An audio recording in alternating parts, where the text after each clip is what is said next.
할렐루야.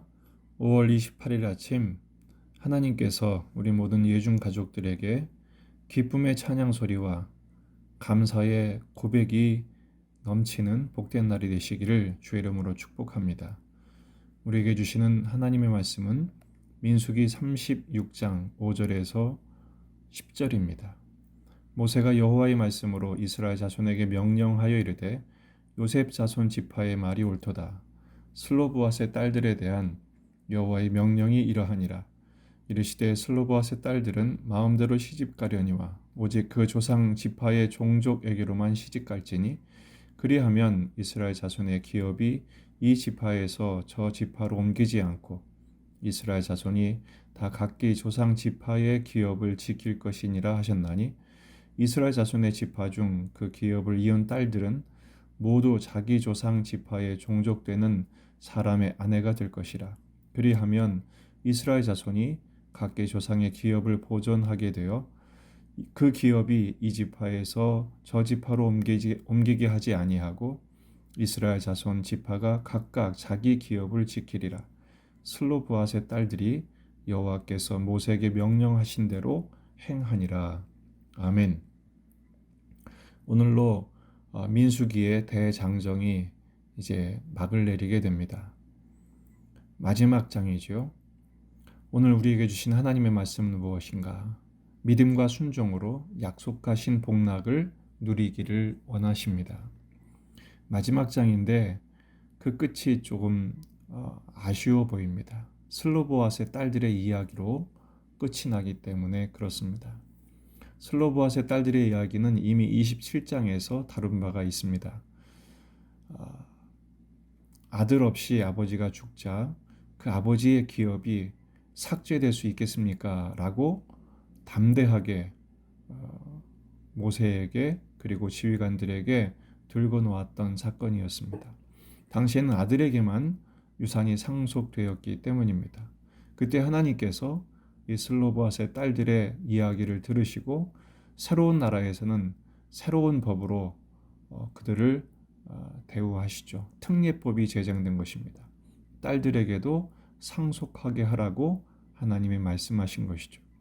바로 그 일에 대해서 1절부터 보면 그 므낫세 지파의 지휘관들이 수령들이 모세에게 의문을 제기합니다. 그건 뭐냐 하면 그럼 슬로브앗의 딸들이 다른 지파의 남자와 결혼을 하게 되면 우리의 기업이 다른 지파로 넘어가게 되지 않습니까? 그러면 결국 희년이 됐을 때 그 시집간 남편의 지파는 증가되고 슬로브앗의 딸들의 지파는 그 기업이 감소되지 않겠습니까? 라는 문제 제기였습니다. 그것에 대하여 하나님은 5절부터 말씀하시죠. 요셉 지파의 말이 맞다. 그렇게 말씀하시면서 또 이에 대한 특례법을 또한 제정해 주십니다. 그건 뭐냐 하면 슬로바스의 딸들은 오직 자기 지파의 종족에게만 시집을 가라고 말씀하십니다. 그렇게 함으로써 기업의 지파가 이동하지 않고 각 지파는 자기 기업을 보존할 수 있기 때문에 그렇습니다. 실제로 하나님께서 가나안 땅의 동편과 서편에 주신 지파의 각 땅들 그냥 마구잡이로 제비뽑기로 된 것이 아닙니다. 결과적으로 보면 각자의 은사와 역할에 따라서 맞춤 분배를 해주신 것이죠. 농사가 제격인 지파에게는 농사짓기 좋은 땅으로, 목축이 제격인 지파에게는 목축하기 좋은 땅으로, 또 상업이나 무역에 소질이 있는 은사가 있는 곳에는 그런 해안 도시로 하나님께서 그렇게 각각 분배를 해주신 것이죠. 하나님이 주는 은사 그리고 자신의 사명은 끝까지 지켜야 합니다. 그런 점에서 이 민수기 36장은 앞으로 가나안 땅에서 이스라엘 백성들이 어떻게 살아야 할지를 알려주는 매우 신앙적으로도 중요한 의미를 지닌다 하겠습니다. 특별히 슬로보앗의 딸들의 이야기가 민수기에서 27장 그리고 36장 두 번이나 나오는 이유가 뭘까요? 또 모세는 왜 그 여인들의 이야기로 이 책을 마무리하고 있을까요? 바로 이스라엘의 영적인 반전일 뿐 아니라 출애굽 2세대가 반드시 배워야 할 교훈이 담겨 있기 때문에 그렇습니다. 첫 번째는 하나님의 약속에 대한 믿음의 고백을 하게 되었다라는 것이죠. 이게 바로 이스라엘 백성들의 체질 개선이고 변화입니다. 개혁이죠. 이전은 어떻게 했습니까? 그들은 광야에서 불순종과 불평과 반역을 일삼았던 사람들입니다. 그런데 지금 모든 지파들, 므낫세 지파뿐 아니라 슬로보아스의 딸들뿐 아니라 모든 지파의 지휘관들은 하나님이 약속하신 땅을 아직 약속만 하신 것인데 아직 그 땅에 들어가지도 않지 않았습니까? 그런데 이미 기정사실화하고 있습니다. 어느덧 그들은 하나님의 약속에 대한 믿음을 고백하고 있는 것이죠. 그 땅을 주셨다고 믿고 있는 것입니다. 앞으로 이 땅은 7년 동안의 정복 전쟁을 해야만 하고 그 뒤에 분배하고 정착하는 많은 과정이 남아 있음에도 불구하고 그들은 하나님이 약속하신 땅은 이미 받았다라고 고백합니다. 2절을 보면 이르되 여호와께서 우리 주에게 명령하사 우리 자손에게 제비 뽑아 그 기업의 땅을 주게 하셨고 이렇게 말하죠. 여호와께서도 우리 주에게 명령하사 우리 형제 슬로보아스의 기업을 그의 딸들에게 주게 하셨은즉 믿음의 고백인 것입니다. 10명의 정탐꾼들이 직접 그 땅을 여행해 보고 와서도 불신하고 악평하고 불평했던 것과는 판이하게 다른 변화된 모습입니다. 하나님 우리에게 구원을 약속하셨습니다. 그럼 구원 받은 것입니다. 하나님 우리에게 복을 약속하셨습니까? 이미 받은 것입니다. 상황만 바뀌지 않았을 뿐이지 믿음으로 받을 때 그것은 실제로 우리의 것이 될 줄로 믿습니다. 여호수아 14장 9절 그날에 모세가 맹세하여 이르되 내가 내 하나님 여호와께 충성하였은즉 내 발로 밟는 땅은 영원히 너와 내 자손의 기업이 되리라. 약속하신 것을 그들은 믿음으로 고백하여 받은 것입니다. 두 번째, 순종의 본이 되었기 때문입니다. 이 슬로보아스의 딸들의 이야기가 바로 출애굽 2세대 이제 가나안 땅에 들어가서 약속의 땅에서 그들이 하나님의 말씀대로 어떻게 순종할지에 대한 중요한 본이 된 것입니다. 10절 말씀 보면 슬로보아스의 딸들이 여호와께서 모세에게 명령하신 대로 행하니라. 하나님의 명령하신 대로 행했다, 순종했다 이렇게 말씀하고 있습니다. 11절에서 슬로바스의 딸 말라와 디르사와 호글라와 밀가와 노아가 다 그들의 숙부의 아들들의 아내가 되니라. 너의 지파에서만 결혼해라. 그 말씀대로 순종한 것입니다. 그래서 므낫세 지파의 가족이 되고 그 지파가 그 기업에 그대로 남게 하신 것이죠. 요즘 같았으면 어떻게 했을까요? 인권 침해다. 결혼의 자유의 선택의 제한이다. 뭐 이런저런 이유를 들어서 이럴 수 있느냐 저항하고 반대하고 그러지 않았겠습니까? 그런데 이 슬로바스의 딸들은 아버지가 돌아가시고 나서 담대하게 아들에게만 상속되던 시대에 우리에게도 그 기업을 주십시오라고 담대하게 요청할 때와 다르게 하나님의 명령에 순종하는 일에 그 용기를 사용한 것입니다.